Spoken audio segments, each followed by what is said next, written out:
Hello, Dr. Shannon PT with our episode of Need to Know in 5. Today's topic is container baby syndrome.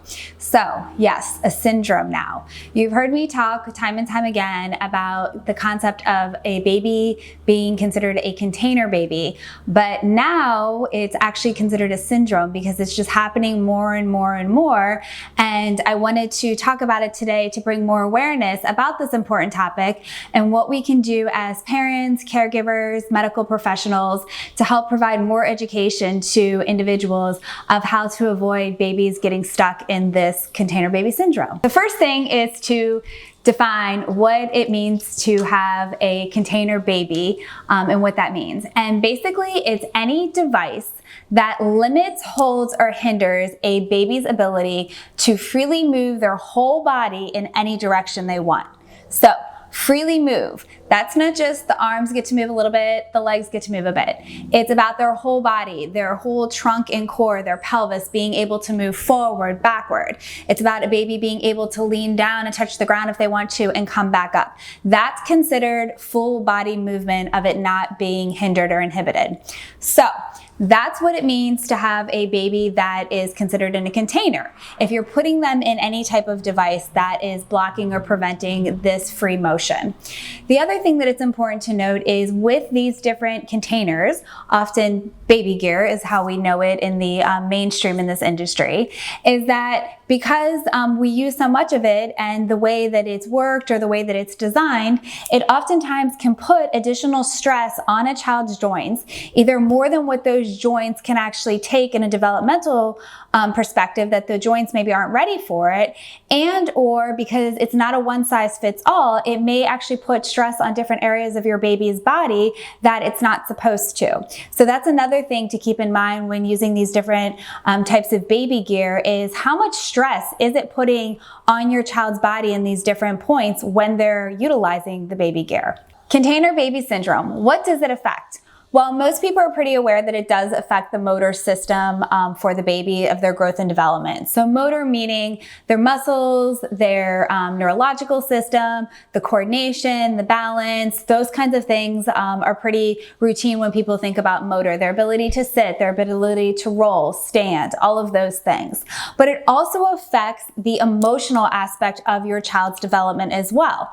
Why? Because the child isn't interacting or socializing as they would normally be doing if they weren't hindered or limited in their movement. There's a huge correlation between movement and communication and social emotional development. So when we start putting things in the way of this ability to naturally go between these different domains with child development, it's going to then affect the growth and development in one or more areas for the child. So again, it often affects not only the motor, but also this cognitive and social emotional balance that needs to come from being able to move their bodies freely. The next point that I want to talk about is problem solving and how important problem solving is in our child development. This also goes under sometimes the topic of being a helicopter parent.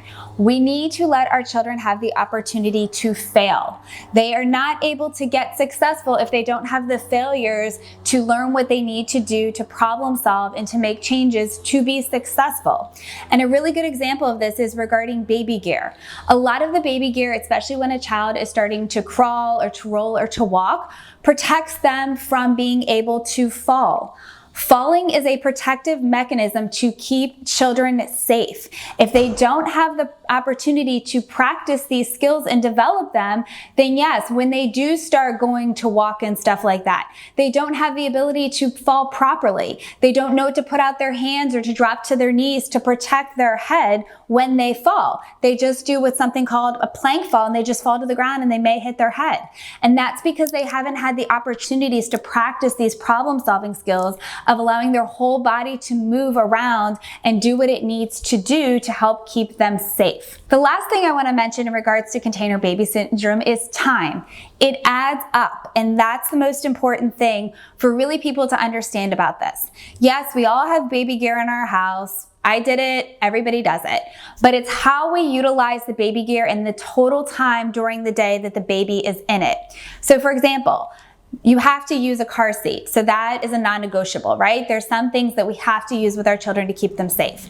But some of the other things for the baby gear, do the children need to be in it as long as they are in a given timeline during the day? And it's also important to note that if you're using something that is safe for sitting and then you're using something that helps a child stand, it still adds up of being in a container. You're not working on a sitting skill, you're not working on a standing skill. Some people think of those things as two separate opportunities of practice. At the end of the day, they still all add up that your baby was in some type of container or device that was hindering or limiting their ability to freely move. We hope you enjoyed this episode on container baby syndrome. Thanks so much for watching, and see you next time on the Need to Know in 5.